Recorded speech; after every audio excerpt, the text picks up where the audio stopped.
دوستو بڑی خبر ہے، مڈل ایسٹ میں اس وقت بہت زیادہ تناؤ ہے۔ ایران کی پاسداران انقلاب IRGC نے دعویٰ کیا ہے کہ اس نے جارڈن میں امریکی ایئر بیس پر میزائل حملہ کیا اور IRGC کے مطابق تین امریکی F-35 طیارے تباہ کر دیے ہیں۔ جی ہاں، 3 امریکی F-35 طیارے کو تباہ کرنے کا IRGC نے دعویٰ کیا ہے۔ امریکی اہلکار ہلاک ہوئے ہیں، تاہم اس دعوے کی آزادانہ تصدیق ابھی نہیں آئی ہے۔ آپ کو بتا دیں کہ بہت بڑا تناؤ ایک بار پھر دیکھا جا رہا ہے مڈل ایسٹ میں۔ مشرق وسطیٰ میں کشیدگی بڑھ گئی ہے۔ ایران کی پاسداران انقلاب یعنی IRGC نے دعویٰ کیا ہے کہ اس کی ایرو اسپیس فورس نے جارڈن میں موجود امریکی فوج کے الازرق ایئر بیس پر میزائل حملہ کیا ہے۔ IRGC کے بیان کے مطابق اس حملے میں 3 امریکی F-35 جنگی طیارے مکمل طور پر تباہ کر دیے گئے ہیں، جبکہ مزید 3 طیاروں کو شدید نقصان پہنچا ہے، یعنی فائٹر جیٹس کو نقصان پہنچا ہے۔ 3 تباہ کر دیے گئے اور 3 کو نقصان پہنچا۔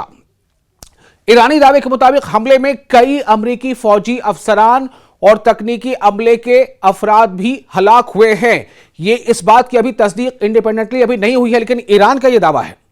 ایرانی پاسداران انقلاب کا کہنا ہے کہ یہ کارروائی جنوبی ایران کے جزیرے قشم پر امریکی حملوں کے جواب میں کی گئی ہے، یعنی حملہ اور جوابی حملہ یہ سلسلہ چل رہا ہے۔ IRGC Islamic Revolutionary Guard Corps کے مطابق جمعرات کی صبح امریکی فورسز نے قشم جزیرے پر واقع رہائشی علاقوں کو نشانہ بنایا، جس کے نتیجے میں ایک ہی خاندان کے 3 افراد جان سے گئے تھے۔ ایرانی حکام کا کہنا ہے کہ جاں بحق ہونے والوں میں ایک والد، ایک والدہ اور ان کا 2 سال کا بچہ شامل تھا، جبکہ خاندان کے 2 دیگر بچے زخمی ہوئے اور انہیں اسپتال منتقل کیا گیا۔ IRGC نے اپنے بیان میں کہا ہے کہ امریکہ نے جارڈن یعنی اردن میں موجود اپنے فوجی اڈوں کو استعمال کرتے ہوئے یہ حملے کیے اور اسی وجہ سے جوابی کارروائی میں جارڈن کے الازرق ایئر بیس کو نشانہ بنایا گیا۔ اگر ایران کی مانے تو ایک بہت بڑا دعویٰ ہے اور بہت بڑا جھٹکا ہے امریکہ کے لیے۔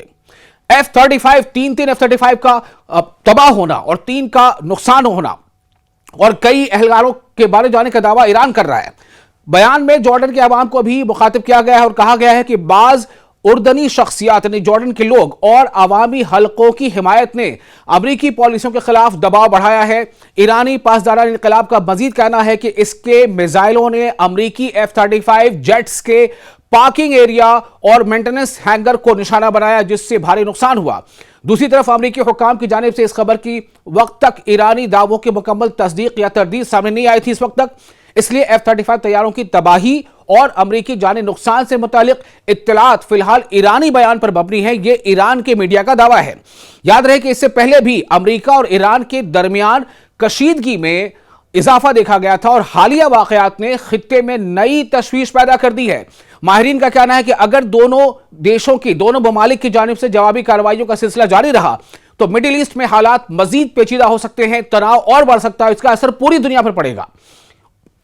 تو یہ تمام حالات اس وقت بتائے جا رہے ہیں اور یہ ایسا لگ رہا ہے کہ بیچ میں ایک وقفہ 4-5 دنوں کا ضرور ہوا، تو اس کے بعد امریکہ نے جو حملے کیے ہیں اور اس کے جواب میں پھر سے ایک بار ایران کا یہ بہت ہی شدید حملہ ہے، جیسا ایرانی میڈیا کا دعویٰ ہے اور جیسا IRGC کا دعویٰ ہے۔ جارڈن ہی وہ علاقہ ہے، وہاں کے ایئر بیس سے پہلے بھی جارڈن پر حملے کیا تھا، ایران نے حملے کیے تھے اور زبردست نقصان پہنچایا تھا۔ کئی امریکی فوجی مارے گئے تھے، 4 کی تصدیق ہوئی تھی، کئی کے بارے میں کہا گیا تھا وہ زخمی ہیں، کئی کے بارے میں کہا گیا تھا وہ لاپتہ ہیں، لیکن ایک بار پھر ایران نے دعویٰ کیا ہے کہ الازرق ایئر بیس میں جارڈن میں امریکی اڈے پر زبردست حملہ ایران نے کیا ہے۔